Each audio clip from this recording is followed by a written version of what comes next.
عزت مآب پروفیسر عبید اللہ فراز صاحب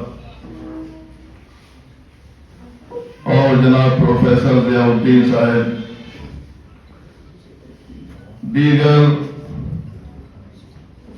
علماء کرام اور حاضرین اور حاضرات، سب سے پہلے میں اللہ رب العزت کا بے پایا شکر گزار ہوں کہ جس کی نصرت و تائید سے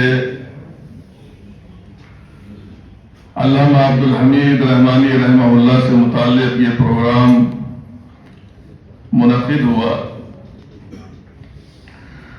اس کے بعد میں یونیورسٹی کے ذمہ داران اور انتظامیہ اور بالخصوص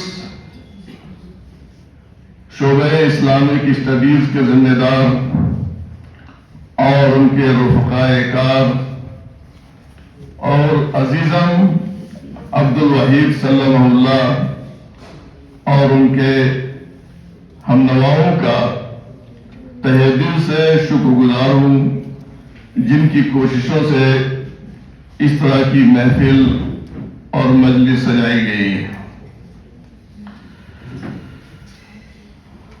اگر علی گڑھ شہر کو اس یونیورسٹی کی وجہ سے تہذیب و تمدن کا لال قلعہ کہا جا سکتا ہے،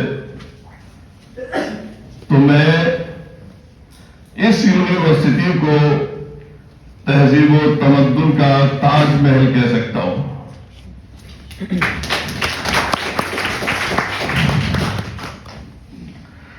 اور جس شعبے کے تحت یہ پروگرام منعقد کیا گیا ہے اور جو لوگ اس شعبے سے وابستہ ہیں اور جو اس راستے میں محنت کر رہے ہیں، کام کر رہے ہیں اور جو بھرپور کوشش کر رہے ہیں، پروفیسر شہریار صاحب نے ایک شعر کہا ہے، اگرچہ انہوں نے وہ کسی بھی پس منظر میں کہا ہو، لیکن میں اس شعبے کے پس منظر میں وہ شعر کہنا چاہوں گا۔ زندگی جب بھی تیری بزم میں لاتی ہے ہمیں، زندگی جب بھی تیری بزم میں لاتی ہے ہمیں، یہ زمین چاند سے بہتر نظر آتی ہے ہمیں۔ افتتاحی پروگرام میں صدر مرکز جناب مولانا محمد رحمانی حفظہ اللہ تعالی نے اس یونیورسٹی سے اپنے لگاؤ و تعلق اور مولانا رحمانی رحمۃ اللہ علیہ کی کچھ تحریروں کے حوالے سے گفتگو کی۔ جامعہ اسلامیہ سرابل کے سابق جنرل سیکریٹری مولانا عاشق علی عصری رحمۃ اللہ علیہ نے حافظہ اللہ نے اس ادارے کے نصاب کے تعلق سے کچھ گفتگو فرمائی ہے، اور میں بھی اسی سلسلے کی ایک کڑی رہا ہوں۔ مولانا رحمانی رحمۃ اللہ علیہ کی زندگی میں نے 8 سال ان کے سامنے گزارے ہیں طالب علم کی حیثیت سے، اور 18 سال میں مولانا رحمانی رحمۃ اللہ علیہ کے ساتھ بحیثیت مدرس کے ان کے ادارے میں کام کرتا رہا ہوں۔ اس دوران ہمارے سنابلی اخوان یا طلبہ جو یہاں موجود ہیں، اس یونیورسٹی سے الحاق کے تعلق سے کافی کوششیں جاری رہیں، اور میرا بھی کئی دفعہ یہاں آنا ہوا ہے۔ جن میں سے قابل ذکر نام جن سے میری ملاقات رہی ہے، اور شاید وہ اس وقت دنیا میں ان میں سے کچھ لوگ موجود نہیں ہیں، پروفیسر یاسین مظہر صدیقی رحمۃ اللہ علیہ، اسی طریقے سے پروفیسر معین فاروقی رحمۃ اللہ علیہ، ان سے بھی ملاقاتیں ہوئی اس تعلق سے، اور پروفیسر سعود عالم قاسمی صاحب، ان سے بھی کچھ ملاقاتیں ہوئی ہیں، اور پروفیسر محمد ثناء اللہ صاحب جس وقت رحمانی صاحب سے ملاقات کرتے تھے اور ان سے گفتگو کرتے تھے، شاید انہوں نے اپنی ایک چیز کا تذکرہ نہیں فرمایا۔ میں اس وقت طالب علم ہوا کرتا تھا اور ٹین شیڈ کی ایک مسجد تھی، وقتی مسجد تھی یا مصلی کہہ سکتے ہیں اس کو، اس میں جمعہ کی اور 5 وقتہ نمازیں ہوا۔ پروفیسر محمد ثناء اللہ صاحب نے اس مسجد میں یا عارضی مسجد میں جمعہ کے کئی خطبے بھی دیے تھے۔ انہوں نے شاید اس بات کا تذکرہ نہیں فرمایا اور میں ان خطبوں کو سننے والوں میں شامل تھا۔ اس لیے کسی نہ کسی حیثیت سے میرا بھی اس یونیورسٹی سے کوئی تعلق رہا ہے اور امید کرتا ہوں کہ انشاءاللہ آئندہ بھی ہم بھرپور اس سے فائدہ اٹھانے کی کوشش کریں گے، اپنے روابط اور اپنے تعلقات کو مزید پختہ اور بہتر بنانے کی کوشش کریں گے۔ اس کے بعد میں تمام مقالہ نگاران کا شکر گزار ہوں جنہوں نے اپنے اپنے زاویے سے، اپنے اپنے اعتبار سے علامہ رحمانی رحمۃ اللہ علیہ کی زندگی کے گوشوں کو کھنگالا ہے، تحقیق کی ہے اور ان کے بارے میں کچھ کہنے کی کوشش کی ہے۔ اور علامہ رحمانی رحمۃ اللہ علیہ نے جن حالات میں، جن مشکلات میں، جیسا کہ زاہد آزاد صاحب نے تذکرہ فرمایا، 1.5 کمرے سے ابتدا کی تھی اور میں شاید خود ذمہ دار کی حیثیت سے اس غلطی کی انشاءاللہ آئندہ تصحیح کی کوشش کروں گا کہ یہ چیز درست کی جانی چاہیے۔ مولانا رحمت اللہ علیہ کے تعلق سے بھی میں یہ کہہ سکتا ہوں، کسی نے کہا ہے اس نے ان تند ہواؤں میں جلائے ہیں چراغ، اس نے ان تند ہواؤں میں جلائے ہیں چراغ جن ہواؤں نے اجاڑی ہے بستیاں اکثر۔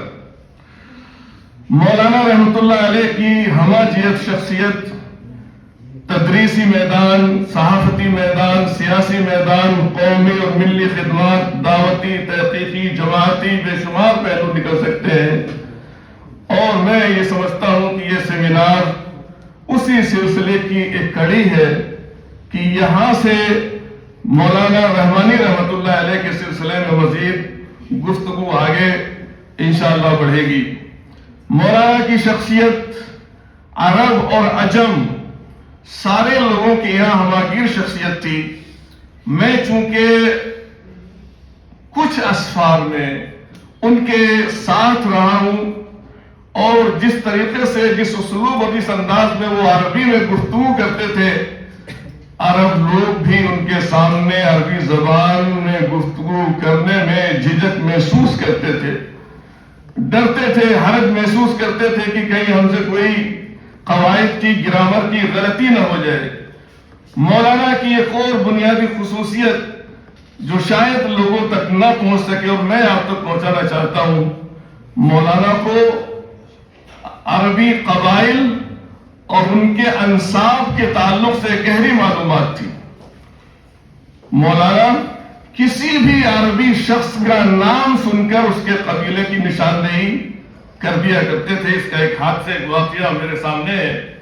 کسی موقع سے ہندوستان کے مشہور محقق، مؤلف، عالم دین ڈاکٹر عبدالرحمن فریوائی حفظہ اللہ و تولا 2 عرب مہمانوں کو اپنے ساتھ لے کر مولانا کی خدمت میں حاضر ہوتے ہیں۔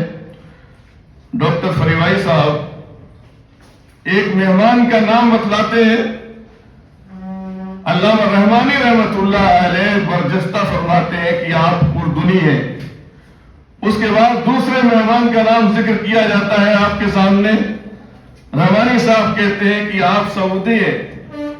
وہ لوگ حیرت میں پڑ گئے کہ اس شخص کو عرب قبائل کی اتنی معلومات ہے کہ نام سننے کے ساتھ ہی یہ فیصلہ کر دیا کہ آپ اردن کے ہیں اور آپ سعودی ہیں۔ یہ مولانا کی بے شمار خصوصیات ہیں۔ مولانا کی اصول پسندی کی ایک نادر مثال بھی میرے سامنے موجود ہے۔ مولانا کے سب سے چھوٹے صاحبزادے حافظ عبداللہ 2001 اور 2002 کے سالانہ امتحان میں 3 سبجیکٹ سے زیادہ مضامین میں فیل ہو جاتے ہیں۔ ادارے کے کچھ سخت اصول ہیں تعلیمی معیار کو باقی رکھنے کے لیے۔ ان میں سے ایک اصول یہ بھی ہے کہ جو طالب علم 3 سے زیادہ سبجیکٹ میں فیل ہو جاتا ہے اس کا ایڈمیشن کینسل کر دیا جاتا ہے۔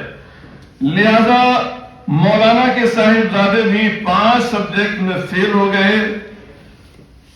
پرنسپل صاحب نے ایک خط لکھا، جس طریقے سے دیگر طلباء کو خط لکھا جاتا ہے، خط لکھا کہ آپ کے صاحبزادے کا ایڈمیشن کینسل ہو گیا ہے۔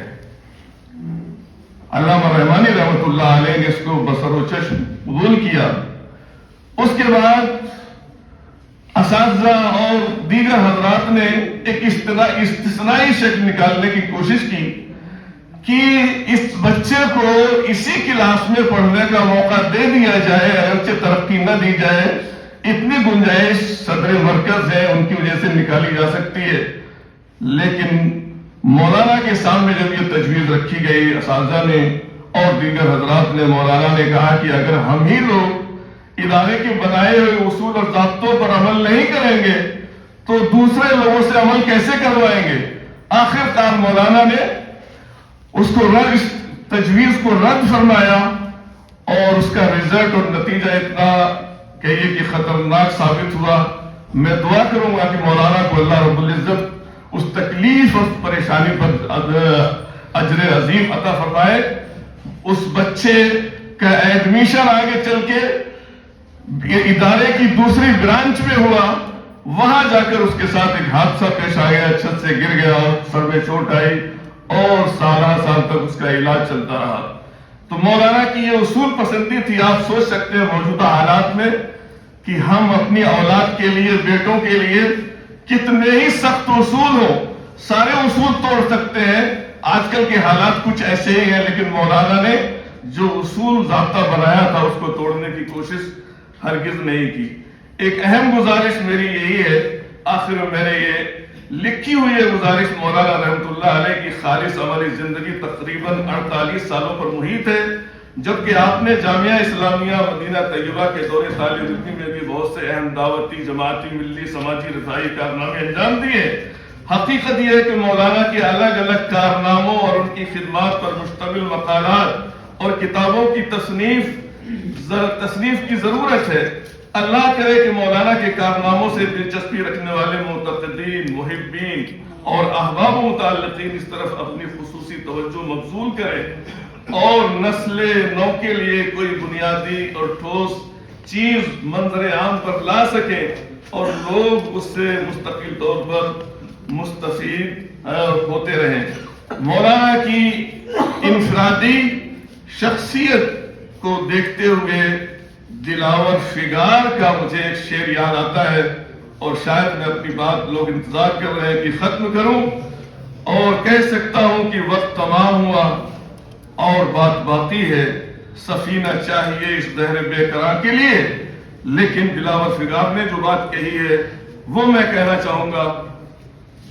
دلاور فگار نے کہا ہے، 1000 لوگوں نے چاہا کہ اس کے ساتھ چلے، 1000 لوگوں نے چاہا کہ اس کے ساتھ چلے، مگر وہ پہلے بھی تنہا تھا، اب بھی تنہا ہے۔ وآخر دعوانا الحمدللہ رب العالمین۔